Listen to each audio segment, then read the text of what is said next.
Welcome into the latest edition of Extra Time. Steve is here, so Speedy Gonzalez, another speeding tickets. Craig, was it last night? Yep. Same place, well done. That was clever. Place. I've learned the lesson, apart from I'm going to be going home a different way tonight and for the future. Sitting in the dark he was. waiting for you. Gab, we've waited more than 2 months for the Champions League knockout stages. Why do the games kick off at the same time? It's a good question.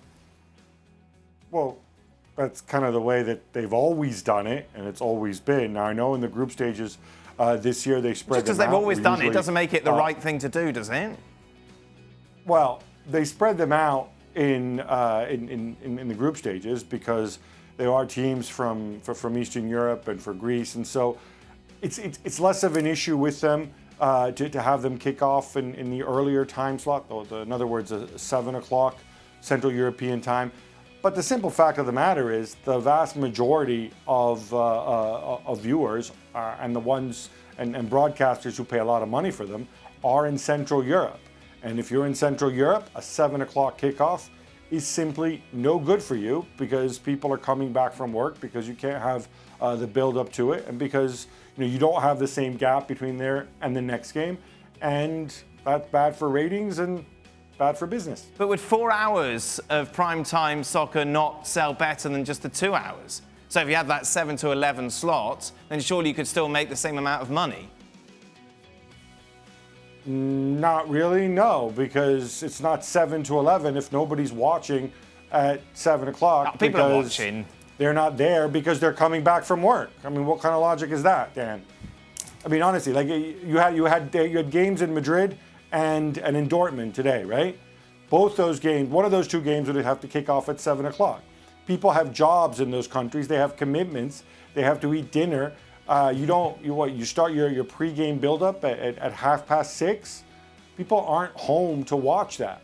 And so it's much more of an event if the game kicks off, as has been, at 9 o'clock in Central Europe. And obviously a 7 o'clock kickoff would be even worse if you happen to be in England or in the British Isles, which is actually, I think, has the highest or spends the most on Champions League TV rights, because at 6 o'clock, literally nobody's there to watch it except for the unemployed and old people and kids.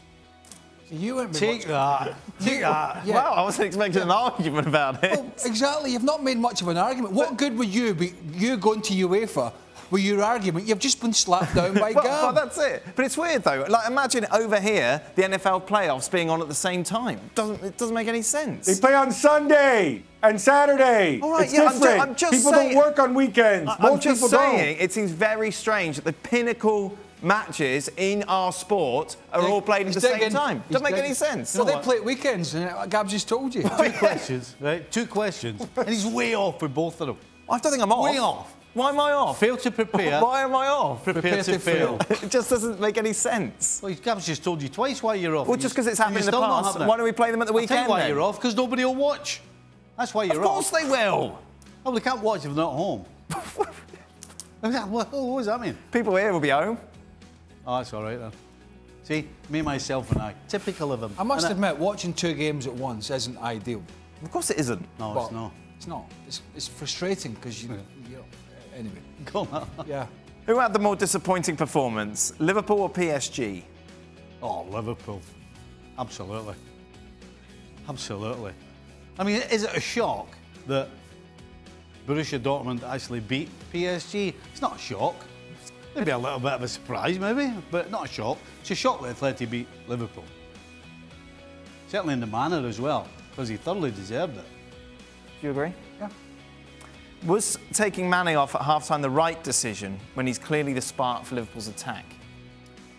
Well, I'm pretty certain, and I don't know this, but I'm going to guess he took him off before he gets sent off. He'd already got a yellow. He smashed somebody in the back of the head. Unintentionally, but he still caught him in the back of the head. And the referee, had he given him another yellow, I don't think we could have complained too much. I think that was precaution more than anything. Gab, is Liverpool really that good, or is the Premier League so bad this season? In Europe, Liverpool struggle a lot. Right. Liverpool are also the reigning European champions. So that's a struggle. They're obviously relatively good, right? Three questions. I didn't write this question. Did you ask it? Did you ask the question? Yeah, that's my job. No, I stand down, Your Honour. No more Dad. questions. Dan. Yes. Dan, since 2018, Liverpool have lost to Atletico Madrid, Barcelona, Napoli, Wolves, and Manchester City. And if you want to be a real pedant about it, Aston Villa in the League Cup. But of course, that was Liverpool's kids. That's what? That's 6 losses since 2018, since November 2018, if I'm not mistaken. That's just absurd. Yes, they're a very, very, very good team. And it's as simple as that. We should have phrased that question differently. I should have said, are the current European champions from 2019 and the 2018 runners-up really bad in Europe? How stupid is that? That was his job. Yeah.